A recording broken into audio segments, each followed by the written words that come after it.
Women. Not all women. I mean the old-fashioned ones. You know, the old-fashioned women. Oh, God. You know, the ones with wombs. Oh. Those fucking dinosaurs. No, I love the new women. I know the new women. They're great, aren't they? You know, the new ones we've been seeing lately. The ones with beards and cocks. They're as good as gold. I love them.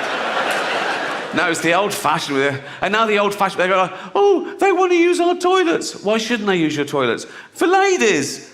They are ladies. Look at their pronouns. What about this person isn't a lady? Well, his penis. Her penis, you fucking bigot.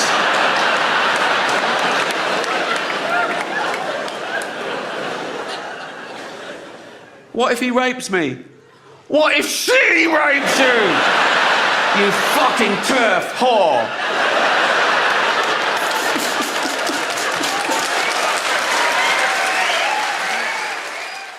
So transgenderism is to pretend to be the opposite sex or to lie about your sex, and transphobia is the refusal to believe that lie. Are they pretending to be the opposite sex? Well, they're not the opposite sex. So they can only be pretending because they're not the thing that they say they are. And I joined this massive lefty forum, and it was called Amazing Lefty Women or Awesome Lefty Women. And I joined when it was about 500 members, and it went up to a 20,000 membership. And mainly women, very disorganised, having no clue, just whining about what was going on. But then something interesting started happening, and that was lots of men who identified as women started joining. And they stuck out a mile. Many of them looked like truckers in a dress. And this one man came in and he told like a Bernard Manning type joke. And the essence of which, I think the punchline was, a feminist tied to my radiator in the basement after a beating or something. Some sort of male violence type thing that generally women don't tell jokes like that. And I sort of, are you sure you identify as a woman? When you're talking, when you describe men, you have to be able to use language that makes sense, that doesn't cloud what's really going on. So if I decide that I'm going to go down the road of using she, then that's a thin end of the wedge. And the end of the wedge is that when we talk about a man who's raped women, we call him she. Or then when there was someone on a tube attacked in a tube station, and it was by 4 women, and it wasn't by 4 women. I think they were 4 men, but we then can't talk about male violence because we're talking about she and woman.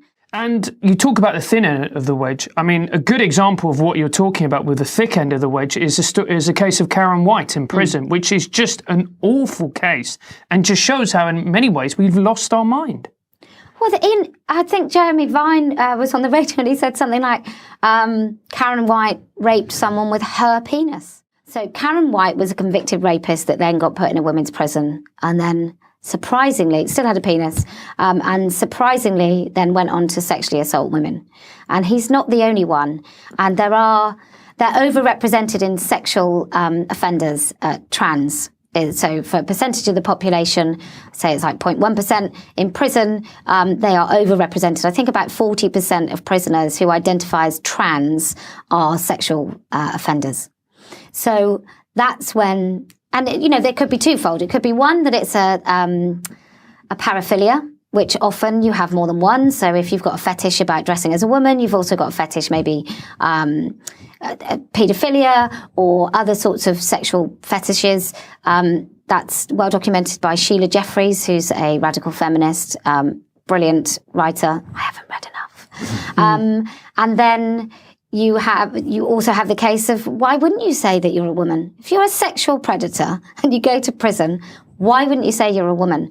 And the police in this country, if you rape someone and you get arrested and you tell them you're a woman, that gets recorded as a crime committed by a woman. I read it in